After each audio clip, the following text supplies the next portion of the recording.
So far, the warp drive story has a shape. Alcubierre showed a warp bubble is mathematically describable, and the loophole is real. Space-time can expand and contract. But that loophole comes with a terrifying price tag: massive energy requirements, and often the need for exotic negative energy to keep the bubble stable. The Casimir effect provides a real vacuum phenomenon that keeps this conversation from floating off into pure fantasy. It's a hint that the math might have a physical hook. Now, popular mechanics follows what happened next. Once a warp metric exists on paper, the physics community does what it always does. It tries to break it into smaller problems. The first hard reality check comes from physicist José Notario. His concern isn't whether you can write down a metric, it's whether you can actually generate the curvature needed. Notario's blunt framing: to curve space-time enough for a warp drive, you're talking about something much more powerful than the sun. This isn't just a better engine. It's a space-time shaping machine. And as far as general relativity is concerned, space-time is incredibly stiff. It resists being bent. Even Alcubierre himself is skeptical about his proposal becoming an engineered device. He often uses extreme examples to illustrate the sheer scale of the challenge. For a bubble 100 meters wide traveling at light speed, the requirement could be 100 times the mass of Jupiter converted into negative energy. It's cartoonishly out of reach. So why doesn't the story end there? Because physicists love a challenge, and once a mathematical door is cracked open, people keep asking if there's another way through. Vocabulary matters in this field. They use superluminal instead of faster than light to stay precise within the bounds of general relativity. The distinction between physical and non-physical solutions is key. Non-physical solutions violate constraints physicists take seriously, like energy stability.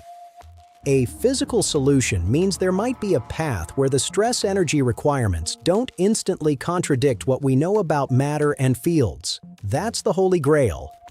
The negative energy requirement remains the most obvious barrier, but modern physicists are looking for ways to remove it entirely from the equation. During the pandemic, physicist Erik Lentz explored whether you could get warp drive behavior without leaning on negative energy at all. His 2021 paper was a bombshell. Lentz's goal was simple: break down the negative energy barrier. He wanted to see if the sign problem was the only game in town, or if we could use positive energy. Lentz focused on something called the weak energy condition, a way of tracking whether energy density stays positive. He was looking for a specific kind of wave. He found a soliton solution, a wave that maintains its shape and moves at a constant velocity, potentially forming a warp bubble that uses only positive energy. The important takeaway isn't the math, it's the strategic move. Instead of asking how to get negative energy, Lentz asked, are there warp-like metrics that don't need it? But popular mechanics doesn't let this become a victory lap. Even with positive energy, you still need to generate and shape gigantic, precise energy densities. Lentz points to nuclear fusion as a potential future anchor. It gives the audience a concrete comparison, but it still signals that this technology is not coming anytime soon. The stakes are intuitive when you look at Proxima Centauri. Conventional rockets take 50,000 years for a one-way trip. That's assuming you have unlimited fuel. With a hypothetical fusion-powered warp device, that trip drops to mere years. Interstellar travel isn't just hard, it's civilization-scale hard. Warp drives change the scaling. In 2021, physicist Alexei Bobrik and entrepreneur Gianni Martir suggested a different approach: subluminal warp drives moving at a fraction of light speed. This is the walk-before-you-run approach. If superluminal travel is impossible, is there still value in a space-time shaping drive that's merely very fast? The community is also pushing for testability.